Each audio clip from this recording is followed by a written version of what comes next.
Hi friends, कसे आहात सर्व? मजेत आहात ना? मजेतच असायला हवं. चला तर आज आपण कैरीचं पन्हं ही रेसिपी पाहणार आहोत. उन्हाळा सुरू झाला आहे. जेवण जात नाही, सारखं पाणी पाणी प्यावंसं वाटतं. त्यासाठी आपण छान असं हेल्दी आणि उन्हाळा संपेपर्यंत टिकेल असं आज कैरीचं पन्हं रेसिपी पाहणार आहोत. छान कैऱ्या धुवून घेतल्या. चीक असतो त्याला पाण्यामध्ये भिजवत ठेवायच्या. कुकरला 2 शिट्ट्या देऊन घेतल्या बघा अशा प्रकारे. आणि थंड झाल्यानंतर त्यातला गर आहे तो काढून घेतला आहे. आत्ता ज्या कैऱ्या बाजारात येतात त्या जरा कोवळ्या आहेत, त्यातला फक्त म्हणजे कोय तयार नाही झालेली बघा. अशा प्रकारे खूप छान पन्हं तयार होतं बघा. अशा प्रकारे तुम्ही बनवून ठेवा. कधीही तुम्हाला प्यावंसं वाटलं तर तुम्ही बनवून पिऊ शकता. पण हे आपण बनवून ठेवायचं आहे आणि त्यामध्ये आपण पाणी मिक्स करून प्यायचं आहे. खूप छान चव लागते.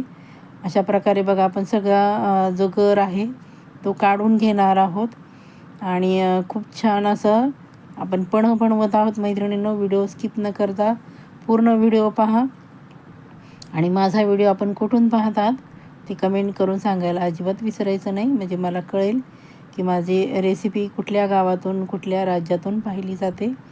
हे बघा, छान असं आपलं गर आपण काढून घेतलं आहे.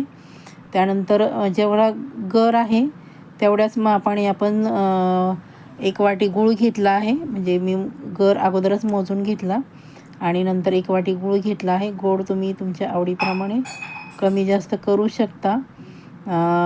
जेवढं तुम्हाला गोड कमी हवं आहे, जास्त हवं आहे, मला थोडंसं गोड आवडतं म्हणून मी छान असं मिक्स करून घेतल्यानंतर आपण ते मिक्स केल्यानंतर सर्व मिश्रण आहे ते आपण मिक्सरच्या भांड्यामध्ये ट्रान्सफर करणार आहोत आणि आपण त्याची पेस्ट बनवून घेणार आहोत. खूप सुंदर मऊसूत असं त्याचं मिश्रण तयार होतं बघा आणि करायला एकदम सोपं आहे. छान तुम्ही असं बनवून काचेच्या बॉटलमध्ये स्टोअर करून ठेवू शकता. त्यानंतर इथे मी सुंठ पावडर घातली आहे बघा.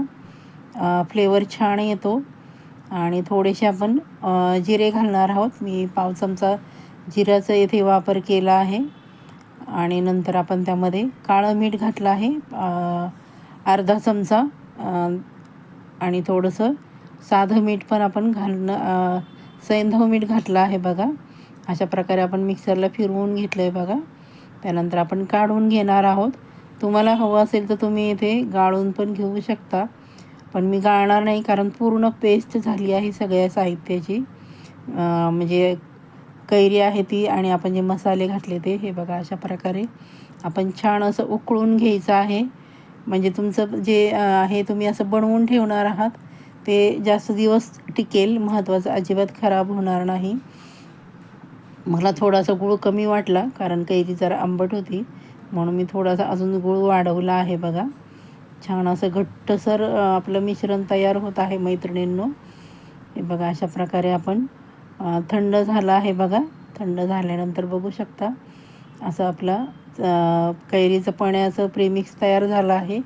त्यानंतर आपण ग्लासमध्ये बर्फाचे खडे टाकणार आहोत, क्यूब्स टाकणार आहोत बर्फाचे.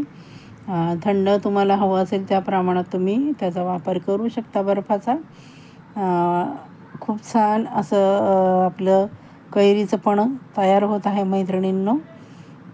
त्यानंतर आपण तुम्हाला जेवढं हवं आहे गोड आंबट त्या प्रमाणात तुम्ही ते मिश्रण घ्यायचं आहे. मी इथे बघा 4 चमच्यांचा वापर केला आहे. त्यानंतर आपण मी सब्जा भिजत घातला होता तासभर अगोदर.